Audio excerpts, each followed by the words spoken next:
Hello hello. तो hello everyone. तो कैसे हैं आप सब? आई होप आप लोग स्वस्थ होंगे, मस्त होंगे, ज़बरदस्त होंगे, जिंदाबाद होंगे। दोस्तों, आज एक रिक्रूटमेंट के बारे में हम लोग बात करने वाले हैं जो कि BSNL की तरफ से रिलीज़ किया गया है। ठीक है, 2026 में। जनरली देखा जाए तो ये बहुत कम वैकेंसी निकाले जाता है BSNL से, लेकिन वैकेंसी आई हुई है तो हमको छोड़ना नहीं है। बस वैकेंसी आ गई है, इट मीन्स कि हमको अब उसमें लग जाना है। ठीक है, देखिए। हाँ, आज ही की डेट में, सॉरी कल के डेट में ये वैकेंसी को रिलीज़ किया गया है 29/1/2026 को। आपको दिख रहा होगा कि 29/1/2026 को ये वैकेंसी को रिलीज़ किया गया है, जिसमें जो आपको पोस्ट मिलने वाली है सीनियर एग्जीक्यूटिव ट्रेनिंग का पोस्ट है। ठीक है, और दूसरा एक आपका फाइनेंस का पोस्ट है। ठीक है, लेकिन हमको जानना है कि हम लोग इंजीनियरिंग डिपार्टमेंट से कौन सा पोस्ट है, कितने नंबर ऑफ सीट्स है, कौन से ब्रांच एलिजिबल है, और साथ ही साथ ये सिलेक्शन प्रोसेस क्या है। मतलब सारे पॉइंट जो कि एक हम लोग के लिए यूज़फुल होता है, सारे पॉइंट हम लोग वन बाय वन करके डिस्कस करेंगे।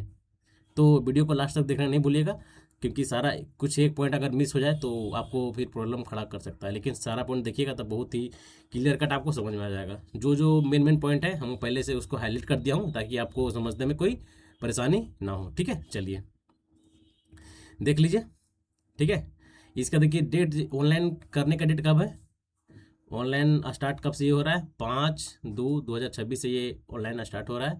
देन इसका जो लास्ट डेट है 7/3/2026 इसका लास्ट डेट है दोस्तों। ठीक है, अब देखिए इसमें सारा डेट मेंशन कर दिया है कि आपका अप्लाई डेट कब है, एंडिंग डेट कब है, एडिटिंग का भी, करेक्शन का भी डेट दे दिया है, एज वेल एज साथ में भी देखा जाए तो आपका एग्जामिनेशंस का भी डेट दे दिया है कि आपका एग्जामिनेशंस कब होने हैं, CBT मोड में आपको होने हैं। यहाँ पर लिख दिया है कि date of examinations CBT mode कब कंडक्ट किया जा रहा है, जिस मंथ में फॉर्म फिलअप लास्ट डेट हो रहा है। जैसे 7/3/2026 को फॉर्म फिलअप का लास्ट डेट है, उसी मंथ के 29 तारीख को, मतलब लास्ट लास्ट डे में, लास्ट मंथ के लास्ट वीक में एग्ज़ाम का डेट टेंटेटिव माना गया है। अब देखिए टेंटेटिव नहीं, ये कोई बड़ा ये नहीं है। अगर ये जो डेट दिया है बस 1 से 2 दिन, बाकी फिर ये एग्ज़ाम एज वेल उसी डेट पे ले सकता है। ठीक है, चलिए अब हम लोग आगे बात करते हैं। देखिए क्या है। देखिए, जो पोस्ट है आपका सीनियर एग्जीक्यूटिव ट्रेनिंग का है। ठीक है, टेलीकॉम स्ट्रीम। ठीक है, टेलीकॉम स्ट्रीम के लिए जो पोस्ट है कितना है, टोटल 95 पोस्ट है, जिसमें आपका SC के लिए है। सारा कैटेगरी वाइज किया गया है कि आप कौन सी कैटेगरी में जो बिलोंग करते हैं आप अपना देख लें। ठीक है, सारे कैटेगरी के लिए इसमें मेंशन कर दिया गया। साथ ही साथ इसमें फाइनेंस के भी, जो फाइनेंस स्ट्रीम के जो होते हैं उसमें भी टोटल कितने 25 पोस्ट है, जो कि अलग अलग कैटेगरी में यहाँ पर मेंशन किया गया है। ठीक है, चलिए अब हम लोग आगे बात करते हैं। आगे इसमें मेन पॉइंट क्या है।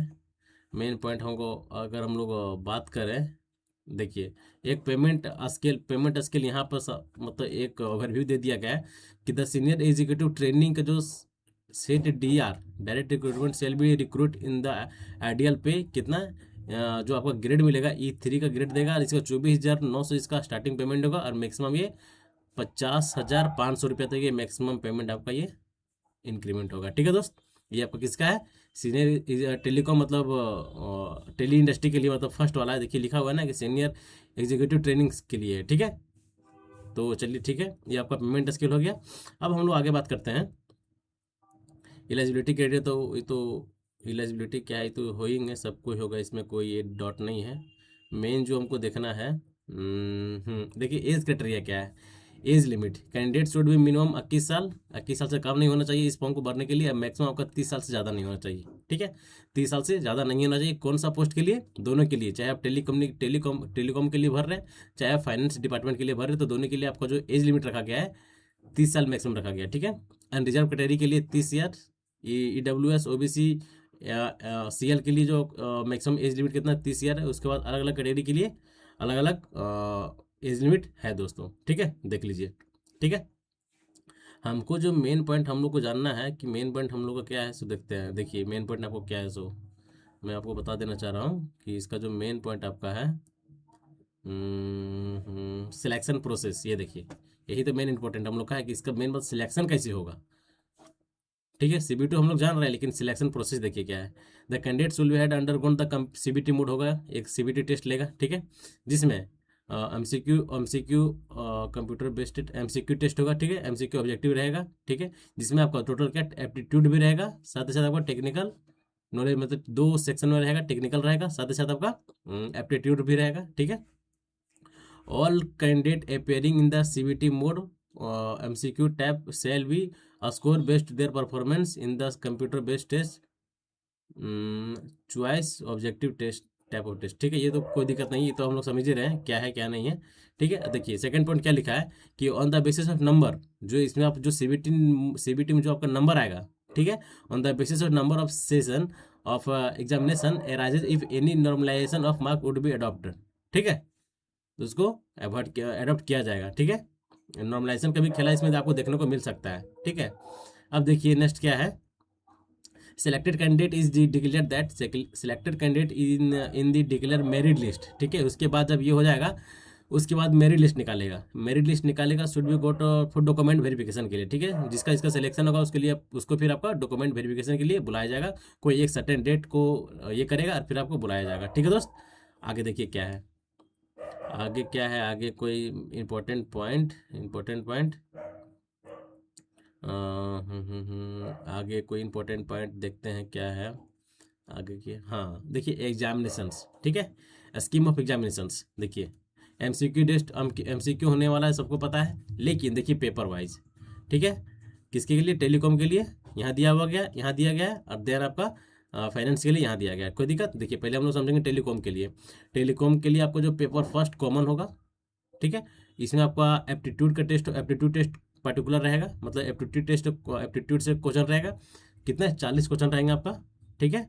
और आपका जो कोर ब्रांच है टेक्निकल है, टेक्निकल से आपका 160 क्वेश्चन रहेगा भाई, गजब का वेटेज है, जबरदस्त वेटेज है। 160 क्वेश्चन आपका रहेगा टेक्निकल से, देन आपका 40 क्वेश्चन आपका एप्टीट्यूड से रहेगा, ठीक है।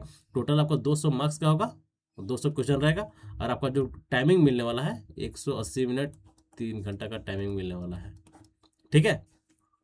इसी तरह आपका सेम सेम पैटर्न आपका भी रखा गया है फाइनेंस का भी, देख लीजिए, ठीक है। फाइनेंस का भी सेम पैटर्न है, कोई चेंजिंग नहीं है, ठीक है।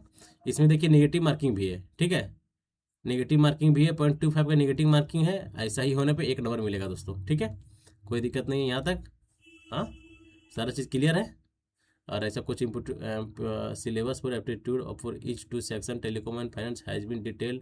अच्छा सिलेबस भी मेंशन कर दिया गया है कि कौन से टेलीकॉम के लिए और फाइनेंस के लिए सिलेबस क्या है, आगे मैं बताऊंगा आपको, इसलिए वीडियो को लास्ट तक देखिएगा तो सारा चीज़ आपको क्लियर हो जाएगा, ठीक है। ये दे दिया कि मिनिमम क्वालिफाइंग मार्क्स, मिनिमम से नहीं होना रहा, मैक्सिमम कितना आएगा उस पर बात करेंगे हम लोग, ठीक है। कॉमन पार्ट, ठीक है, ये हो मिनिमम क्वालिफाइंग, ठीक है।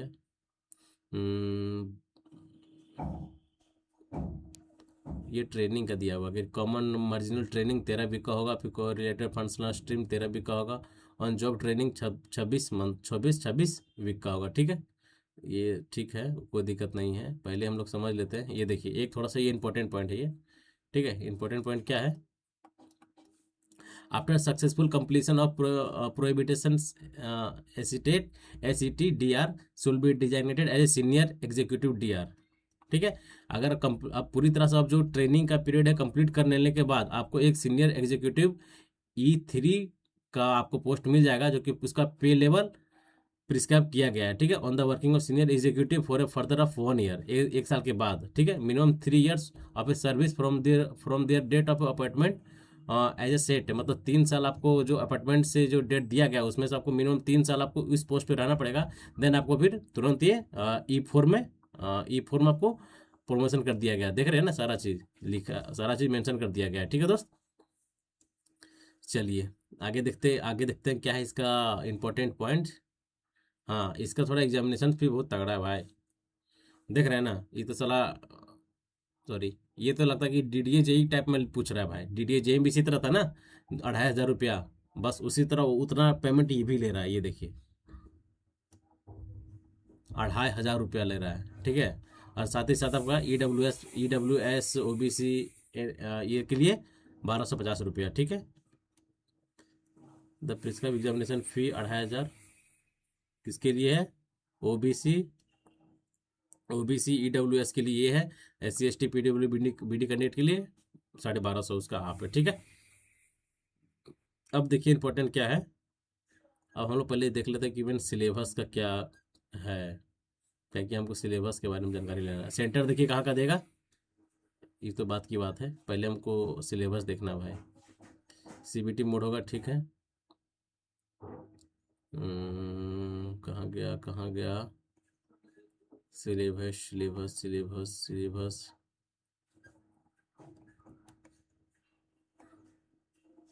Education qualification for a senior, देखिए क्वालिफिकेशन क्या मांग रहा है, ठीक है।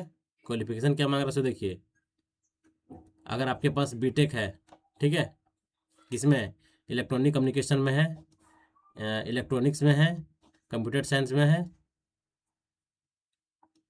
किसमें, कंप्यूटर साइंस में है, इंफॉर्मेशन टेक्नोलॉजी में है, इलेक्ट्रिकल में है, देन आपका इंस्ट्रूमेंटेशन में है। इस ब्रांचेज में अगर आपका बीटेक है विथ 60%, तो ये फॉर्म को आप इजीली भर सकते हैं दोस्त, ठीक है।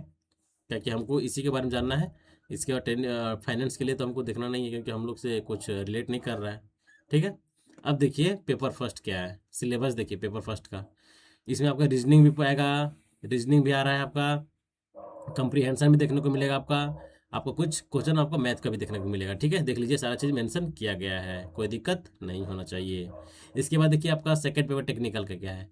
टेक्निकल में बस जिसका वेटेज के अकॉर्डिंग सारा सब्जेक्ट टॉपिक वाइज लिख दिया है कि ये टॉपिक से बेसिक टेली कम्युनिकेशन से आपका इतने क्वेश्चन आएगा, इस वेटेज के हिसाब से सारा चीज़ यहाँ पर मेंशन कर दिया है, जो कि आप देख सकते हैं, वॉच कर सकते हैं दोस्त, ठीक है। बस यही है सिलेबस, ठीक है। देखिए सारा ये सिलेबस का ही पार्ट है, ठीक है। अब बात किया जाता है नेम ऑफ एग्जामिनेशन, देखिए सेंटर का सिटी कहाँ कहाँ का है, आप जिस जहाँ पे आप रहते हैं उसके सबसे नियरेस्ट सिटी इसमें होगा, ये 27 में, तो आप वहाँ पे चूज कर सकते हैं दोस्त, ठीक है। बस यही इसका नोटिफिकेशन था, ठीक है। इसके बाद जैसे जैसे ही कुछ नोटिफिकेशन आएंगे, मैं आपके पास बहुत ही जल्दी पहुँचाने का कोशिश करूंगा, ठीक है। तो चैनल पर बने रहें, चैनल को लाइक करें, सब्सक्राइब करें, देन शेयर करें दोस्तों, ठीक है। मिलते हैं नेक्स्ट वीडियो में। जय हिंद, जय भारत, नमस्कार और थैंक यू।